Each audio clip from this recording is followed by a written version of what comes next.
Setting up starting game conditions. I wanted to create a game that was as close to realistic as possible, with realistic grind speed and carrying capacities.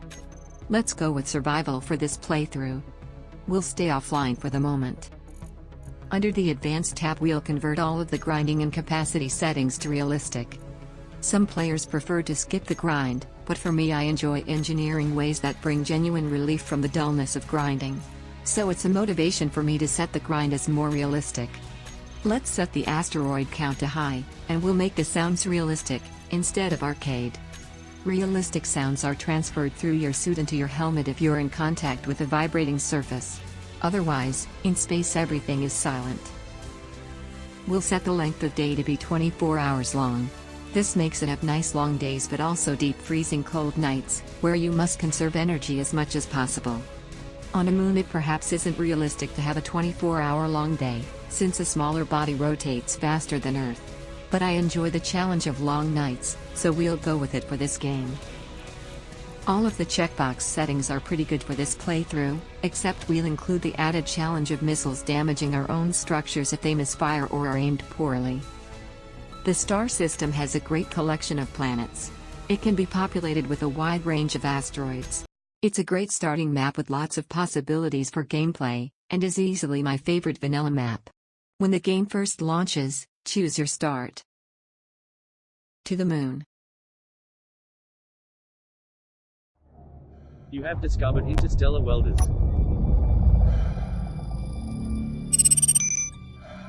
Drop pod operational. Moon landing successful. Engage outpost establishment protocol.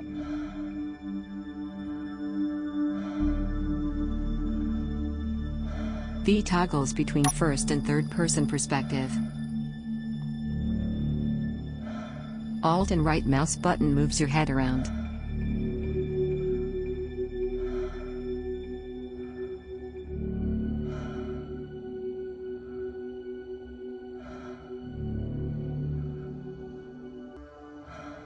Alt and mouse wheel zooms in and out in third person perspective.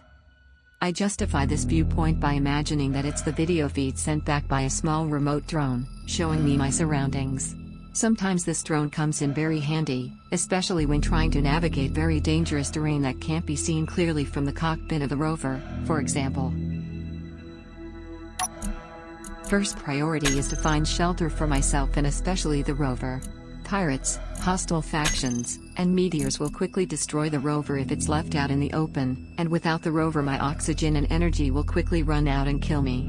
Worse, there's no way to build any other structures without the rover, so the game would be over.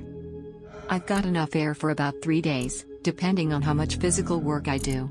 I've also got about 8 hours of battery at current drain levels. That's not enough time to find alternative sources of energy, so the very first thing I have to do is find a way to conserve power. Let's switch off everything that isn't critical for survival.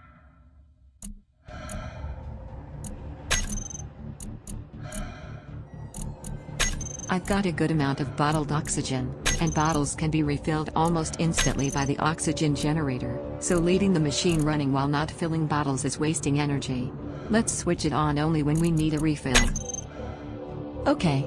With energy conservation, we've now got about 2 days of battery life. Much better. New task assigned.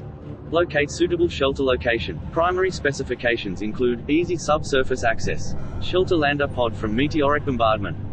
Secondary specifications include access to high-grade mineral deposits, access to ice for oxygen and hydrogen renewal.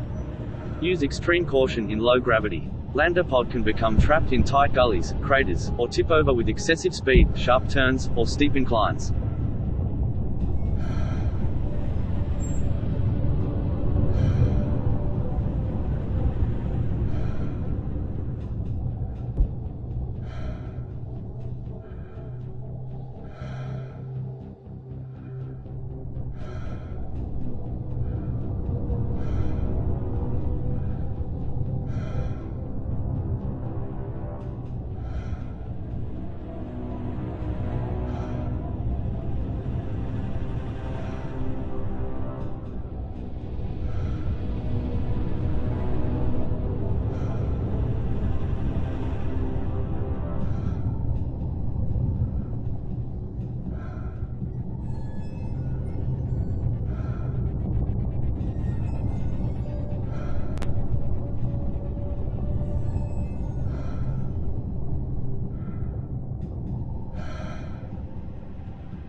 Environment classified open plains. Good access to stellar radiation. Limited shelter opportunities.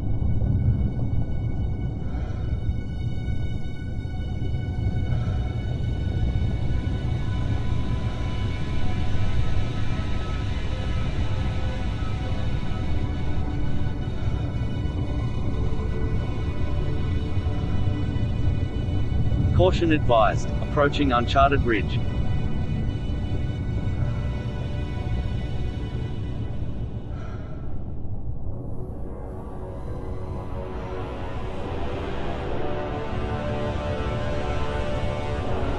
Surface discoloration detected.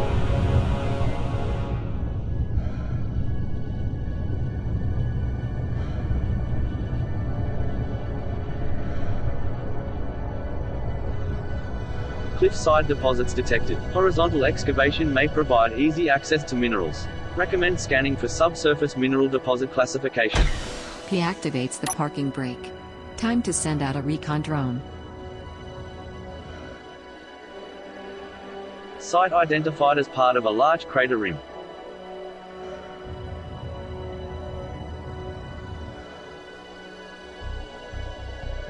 Location approved for outpost establishment.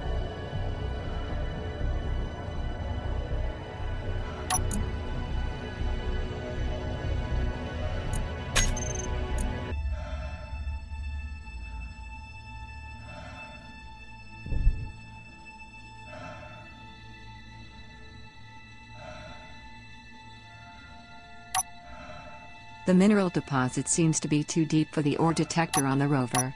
Never mind, it's still a good location, so let's begin getting this rover out of harm's way. Site logged as main outpost. Begin horizontal excavation. Minimum removal of 27 cubic meters required to fully conceal rover from radial out observation.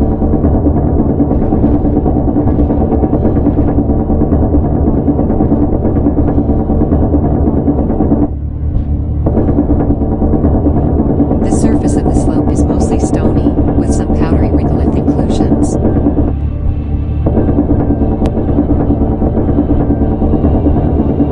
At this rate it may take some time to excavate enough material to conceal the rover.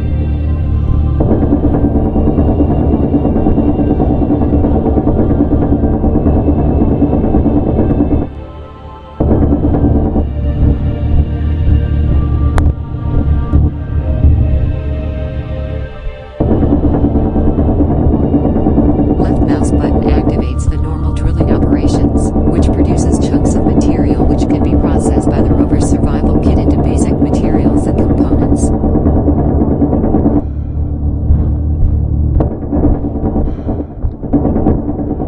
Of the two drilling types offered by the hand drill, this type is slower, but it offers more control.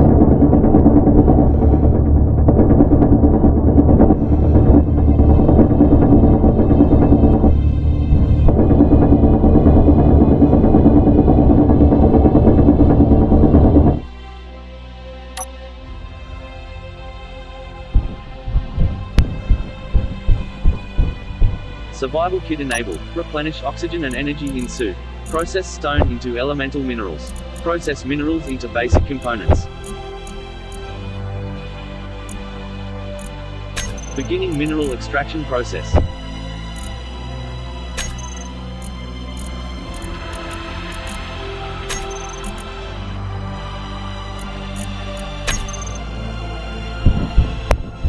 To begin building an outpost, I will need as much raw material and basic components as possible, as quickly as possible.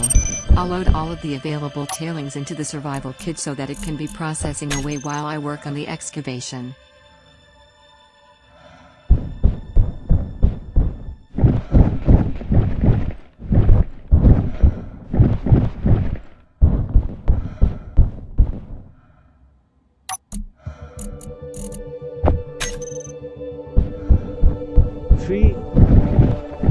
Hours later.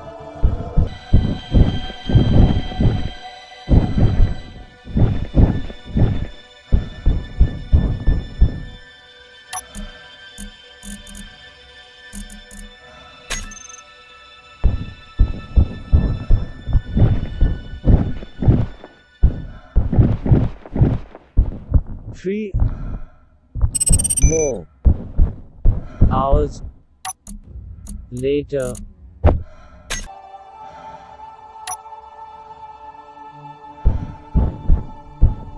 Time to speed this up a bit. Right mouse button digs tunnels much faster and larger than left mouse button drilling, but it doesn't drop any chunks of rock to be processed. Instead it blasts the stone into powdery regolith. Messy, but effective for rapid excavation.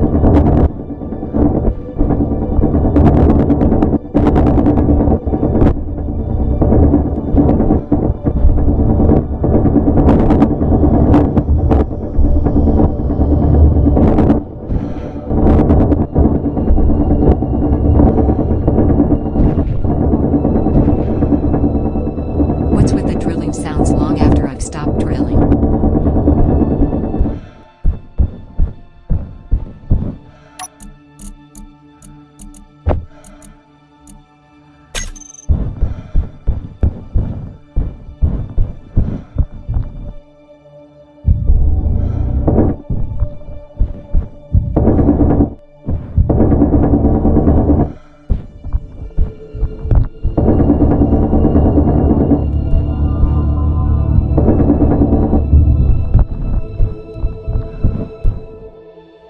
A quick check of the size of the excavation entrance compared to the rover.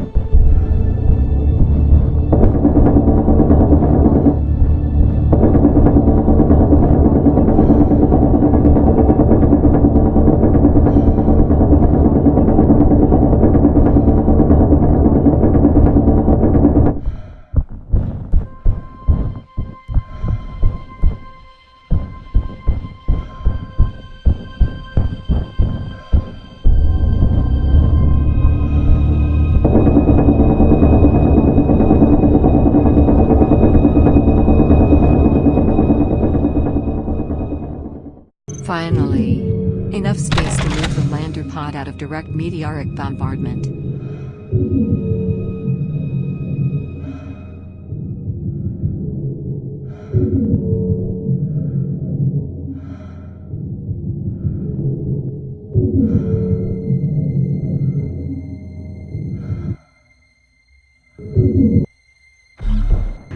During excavation, the mineral deposit that was discoloring the surface turned out to be pure iron ore. A very fortunate find, since iron is used in much larger quantities than other minerals in most structures. Now to check to ensure that the entrance can be closed up with blast doors later on.